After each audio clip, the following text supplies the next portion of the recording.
Everybody, it's Dr. Carmen Bryant. Welcome back to my YouTube channel. This is Overcoming Narcissist Abuse. Thank you guys so much for joining me for the 4th of July celebrations. Yesterday, those of you that tuned in, we were able to come live. You got to see the other part of your tribe. And today, I was actually off work. I came into the office for a few minutes, but I was thinking about you guys because I was reading some of the comments that you guys were sending me. As you see, I got my relaxed clothes on and everything, so I'm kind of relaxed today.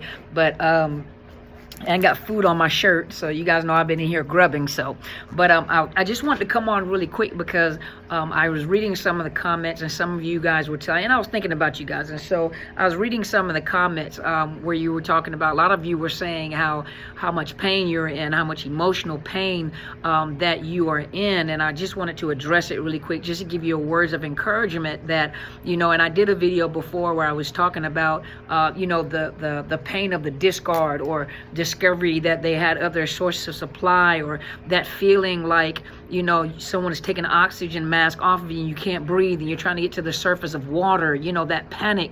You have that panic feeling like there's supposed to be an oxygen mask that falls out of the sky to put on your face, but some of us have been there, so I can empathize with you guys because I've been in a place where some of you have been, and the emotional pain is almost tormenting. Well, not almost, it's tormenting because you can't figure out, what did I do wrong? If I would have done this better. You didn't put the blame or the responsibility on the abuser, which is the narcissist. And so a lot of you looked at yourself like, what did I do wrong? What could I have done better? Not realizing that no matter, the standard is so high for a narcissist, they can't even meet their own standard. And so what ends up happening is that you're trying to, live up to the standard that is unrealistic. And what have I done wrong? If I would have been better, if I would have been smaller, if I would have been bigger, if I would have been darker, if I would have been lighter, my eyes blue, my eyes brown, my hair long, my hair curly, it doesn't matter. No matter what it is that you try to do, it's never enough, and you'll never be enough for a narcissist. Doesn't matter who you are or whether they've gotten new supply, it'll never be enough for the narcissist. And, just like a drug addict, they take the drug, their body becomes immune to the amount, the level, or the amount of drug that they're taking. It builds up an immunity or, a high tolerance where they end up having to take more and more to achieve the original effect of the drug when they took it. No different than jumping from supply to supply. And they grow bored very easily, needing more supply more rapidly. And so though they may stay with a new supply for a little longer, maybe that they stayed with you, trust you me, there are other sources of supply because they need that copious amount of fuel. Their tolerance level has built up in their system. And for many of you watching this and seeing them on Facebook and seeing them on social media, and the pain of watching them, just leave your family as if you guys never existed, to start a new family with someone they've only known for a month or two, and they've been with you for 10, 15, 20 years or however long, just to jump into a relationship. I think someone said 20 or 30 years. And they jumped into a relationship, got married a few weeks later or a few months later, and they have a family and they're expecting a baby and everything. Well, if you know what happened that quick, you already know that it's going to be a tumultuous or a horrible relationship. It happened entirely too quick. That narcissist needed some supply. He was too low or she was too low, jumped into these relationships. So you already know what you're going through. You can guarantee you that it is inevitable. It's going to happen to the next supply. Some of you guys are waiting to see it happen. Well, everybody didn't see it happen with you either until you started talking about it. So a lot of people did not see the pain and the suffering you went through. Even for those of you that realize, I made this terrible, horrible mistake. And some of you were suffering, but no one ever knew because you put on the facade that everything was fine. No different than the people that they're with. Some of them will tell and some of them will not because they're ashamed, they're embarrassed. So they're not going to let you see it, and you're looking for it. Stop looking for it because you don't know what's happening behind closed doors. But some of you guys are so hurt and so broken, and the pain is unbearable. And so do know that your emotional health or your mental health, the mental health consists of your emotional health, your behavioral health, your mind, your feelings, your emotions.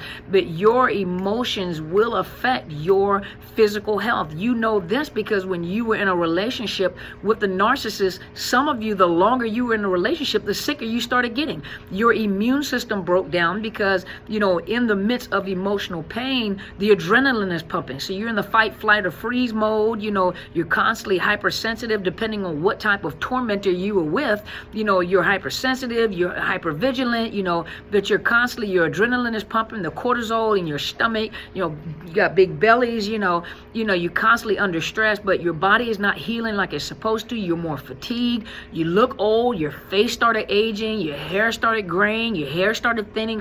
I'm repeating some of the things that people have shared with me. You notice that chronic pain, the pain tends to be intensified, even worse than what is before. You've attained certain sicknesses that you never had before, fibromyalgia, lupus.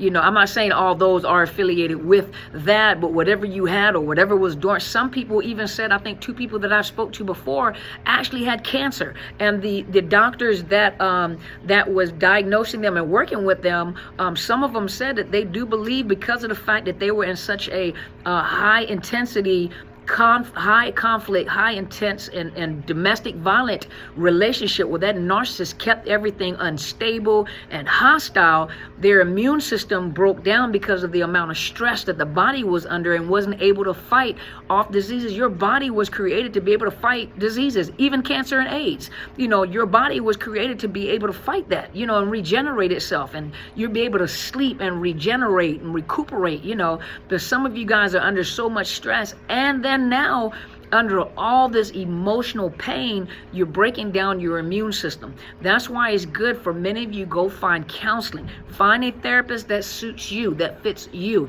There's EMDR. Hold on, let me find out what it means again.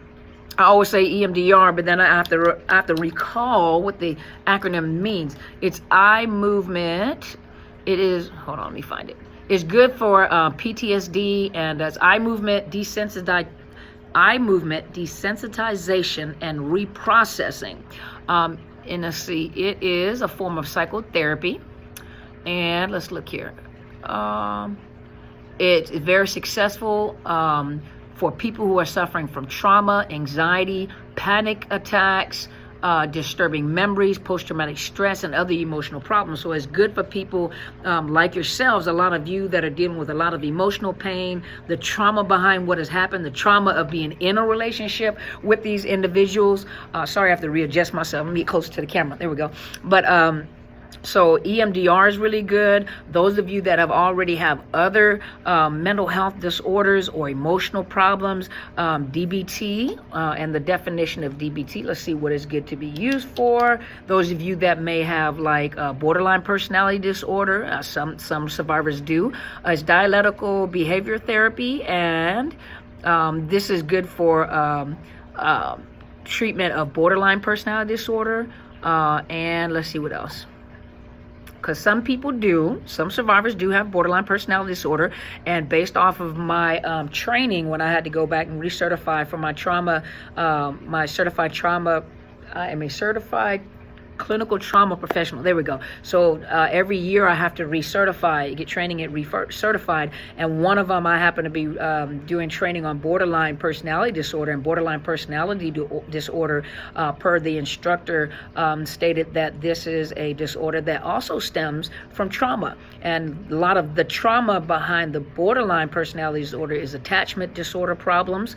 There's also rejection and abandonment issues, neglect, childhood neglect, abuse, physical and sexual, but it's this sincere fear of abandonment or assumed abandonment, rejection issues. And so, it makes it worse when a person that has borderline personality disorder meets a person with narcissistic personality disorder. That is even more traumatizing for a person with borderline personality disorder. So DBT, which is dialectical behavior therapy, is pretty good for that as well. But you have to find a therapist, or you need to find a therapist that can help you. There's nothing wrong with, some of you guys prefer to stay more, more natural, you may want to go to a naturopath doctor. The naturopath doctors also have supplements and herbs and different non-pharmaceutical means of assisting you in mood regulation and health. Some of you do, and some people like the naturopath doctors. They are medical doctors, but they specialize in naturopathy. I think I was right. Not neuropathy, is naturopathy, and they work with a lot of herbs and supplements, and they help you live a healthier lifestyle, especially after all this stress. And those of you that really, it doesn't really matter, it's good to go to a mental health provider that can provide you with assessment and cognitive behavior therapy, EMDR, and work together with a psych med or medication, or a psychiatrist who prescribes medications, and it's just something temporarily while you are in therapy. I don't recommend you getting medication and not going to mental health or counseling, some type of counseling, because that can help you from, having to be on medications for a prolonged period of time. A lot of you are going through the grief and loss process. That's a part of, and the depression that goes along with it, and the pain that goes along with it. If most people say, well, death of a person versus loss of a relationship is totally different. Well, in grief and loss, it really isn't. Though, you have a loved one that is now gone, has died and is gone. You can't talk to him. You can't reach out and touch him. Imagine you losing someone that you love, and you can still reach out and touch them. You still know where they are. You still see them, and they still do things to torment you in the midst of your pain. And so that emotional pain is, some people like, I'd much rather you slap me than to, for me to have this emotional pain, because emotional pain can linger and cause other problems, especially when you're dealing with physical problems, or you begin to have physical problems. Stress will cause you not to be able to recover from coughs, colds, pneumonia, the average certain things that, people have. You notice you start having headaches and, migraines, and eyes start hurting, body start hurting, muscles start aching, because you're so tense. That adrenaline is pumping. You're so tense because you're so hurt. I did go to, it was two web pages. I think it was two. One is the paincenter.com, and it's emotional health versus physical health. And here is just a short, let's see who wrote this. It's an article that they wrote. It didn't say who wrote this article. But it says, can your mental state affect the amount of pain you're in? Emotionally, we all know that this to be true regarding chronic pain, but statistically and scientifically, is it? So scientifically, it has been proven that emotional stress creates subtle changes in physiological and biochemistry of the body. Physiological meaning the physical body. These changes can in fact affect how your body reacts to pain management treatment. In order to actively and effectively treat a patient's pain, many pain treatment centers must evaluate the patient's lifestyle and behavior. So imagine those of you that are suffering great emotional pain, from the discard, from the betrayal, from the adultery, the cheating, whatever happened to your kids, the abuse that you've been enduring. So let's see. In some interesting studies, scientists have found that chronic pain such as back pain and migraine headaches have more to do with the patient's emotional state than their physical. Back pain is ranked one of the top 3 most debilitating ailments, and well as most common ailment that adults will face within their lifetime. In a recent study that was reported in Lancet, researchers found that cognitive behavior therapy can greatly reduce back pain and help to manage the pain for up to at least a year. Okay, let's see. So physical health is just as relevant, well, mental health is just as important as physical health. Some people don't believe that, but some of you that have been, and I know some people have complained when they went to the doctor and they have all these body ailments and pains and sicknesses or whatever, and they cannot physically find anything wrong. Now, true enough, there are some that really are lazy and don't want to continue to diagnose, or some people that don't know what they're looking at, but there are some that will send them to a mental health provider because it's called somatic disorders. Somatic disorders is, in the body. And sometimes what happens is your mental health will manifest in your body. Severe depression, severe anxiety, sometimes that will manifest in physical ailments. And when you go to the doctor, a lot of people get angry, and they told me go see a mental health provider. So I'm crazy now? Oh, it's all in my head? No, what it is, well, they don't, sometimes medical personnel don't know how to explain it. But what it is that your mental health, your distress, your stress, your anxiety, the depression, that post-traumatic stress begins to physically manifest in your body, and it looks like physical problems, and it is real. Chronic back pain, chronic neck pain, especially, in this area here that runs up the back of your neck, acupuncture, found that acupuncture is really good for that. I had acupuncture back here before with the stress when I was in the military. So a lot of the stress that was in my neck, it made it feel like I was having severe tension headaches, but back here in the back of my head. And when they did acupuncture, it released that stress from my neck and my head. It was really, really good. And they did the acupuncture where they put the electrodes on it and to have the little spurts of electricity going through, and it really loosened my neck up. But usually that around your neck, that's stress, anxiety, emotional health and overall state of mind have tremendous effects on how the body will react to treatment and pain management as well. When your body is preoccupied with all the symptoms of emotional stress, pain management and treatment just won't have the effect it should. And so on this one, let me look at this one. So a lot of times, that with depression and anxiety, a lot of times it is bottled up. And so a lot of people will be irritable and angry a lot, very defensive,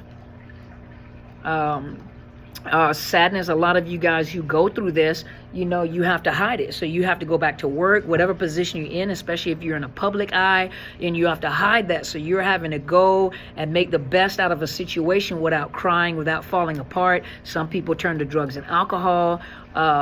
Anxiety, as with anger, anxiety, worry, and fear releases adrenaline. The general results in jumpiness, a tendency to be startled easy, like in post-traumatic stress and complex post-traumatic stress, the inability to relax. You're always in fight, flight, or freeze mode.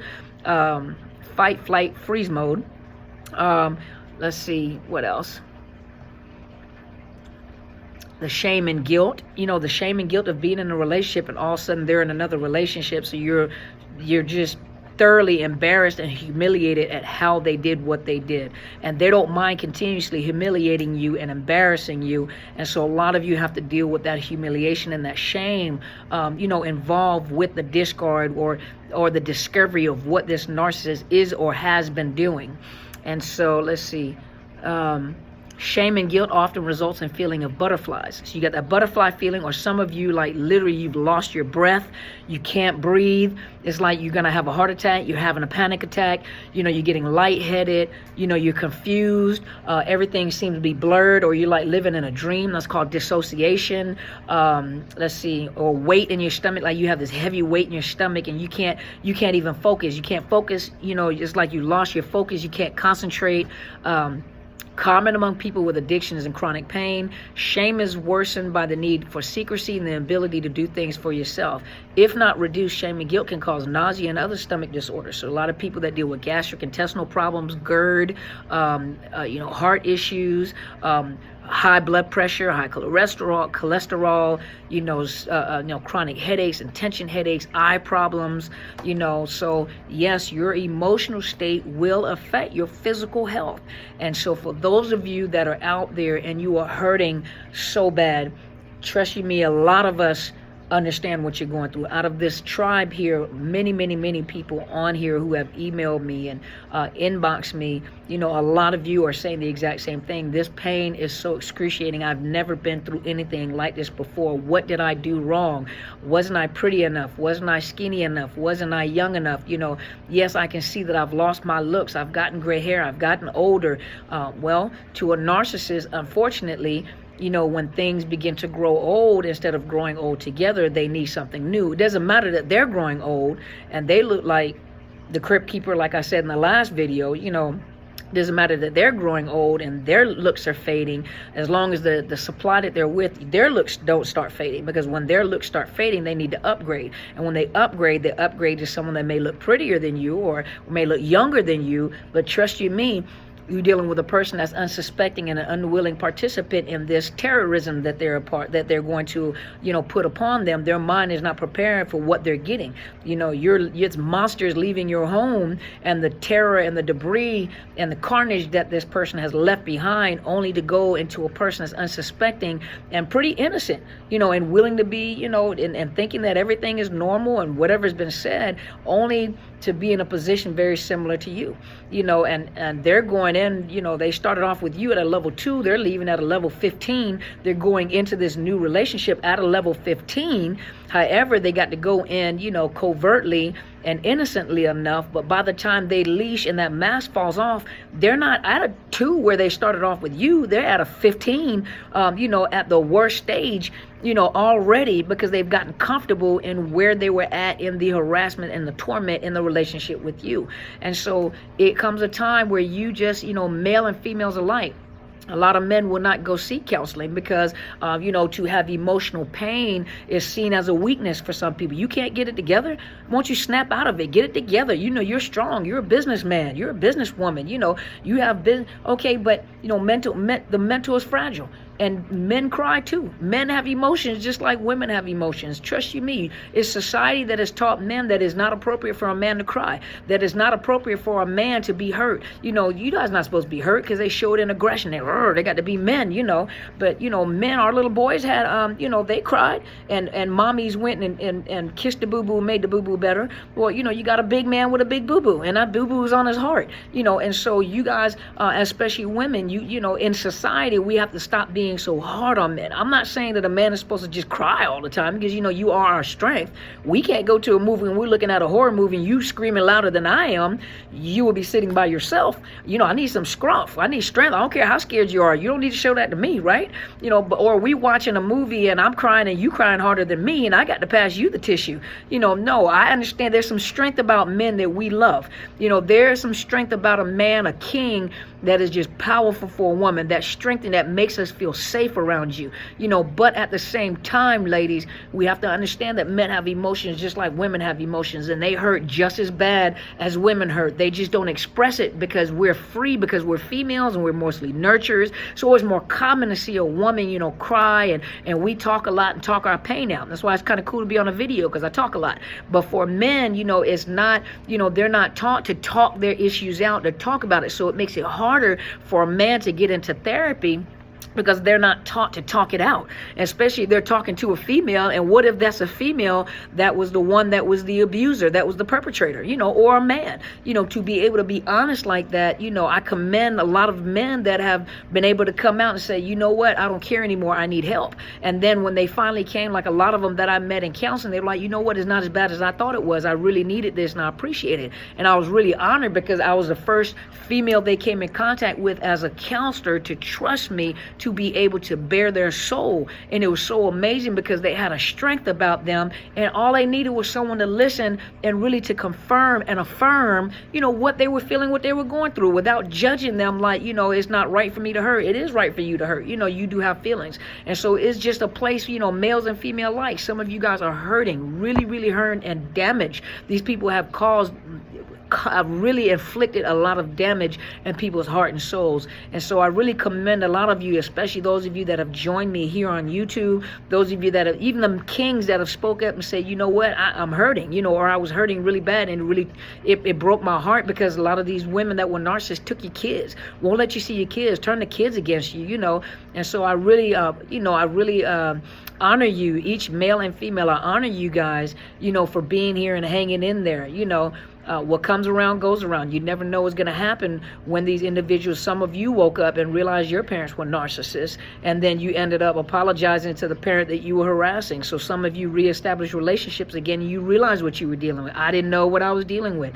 And so for those of you that are hurting, hopefully this video has helped a little bit. I want you to know that I care and I'm thinking about you. Obviously, you see, because I'm not dressed up today. So, but I came in on my off day and I just wanted to come in and talk to you guys and encourage you. And so if you have not already, please subscribe to my YouTube channel. I am Dr. Carmen Bryant. This is Overcoming Narcissist Abuse. Hit the bell so you know whenever I upload. Tuesday through Friday, I pre-record, and then Sundays I come on live between 8 and 9 o'clock Pacific Standard Time, which is West Coast time of the United States. And then whenever there's some events going on, I take you guys on my journeys with me, my trips with me. And so hopefully I'm so thankful for a lot of you said you enjoyed. I'm so grateful. It makes me want to do it again. I got to find somewhere else to go to take you guys with me, somewhere on the waterfront down here, and let you guys come and join me if I'm walking, or go eat some crab legs or something. We go eat. We make is it mung dung commercial? I'm not commercial or video where, well, I can't eat big amounts of food like that, but you come and join me and eat some crab legs or something. So I really enjoyed you guys. Thank you for being there. Thank you for enjoying 4th of July with me. I also have a Facebook page, Psychological Health Consultants and Services. That's my professional page. And then I do have one of my Facebook pages, which is my book Facebook page, which is Overcoming Narcissist Abuse. Like both of the channels, I do upload all the videos on there. And my book, if you look in the links below on my YouTube channel, you'll find the links to go order my book, which is Unmasking. Let's see. Unmasking the Illusion of Perfection. And it is in the bookstores. Well, it's not in the bookstores. It's online bookstores. It's Barnes & Noble and Amazon. You can get an ebook, or you can get a soft copy or a hard copy through Barnes & Noble, and you can download it on Kindle on Amazon. It is Unmasking the Illusion of Perfection. You guys go purchase the book. Thank you guys so much for your support. If you're having problems with ordering the book and you're out of the country, you can also go to Westbow Press. I think hopefully it's not backwards on here. Westbow Press is the publisher, and you can order from that site as well. Thank you guys so much for joining me. Hold on, let me put it back in the box. There we go. Thank you guys so much for joining me, and I'm looking forward to talking to you guys on Sunday. We come on live and we can chit chat, okay? And so thank you guys once again for joining me. You guys go be great.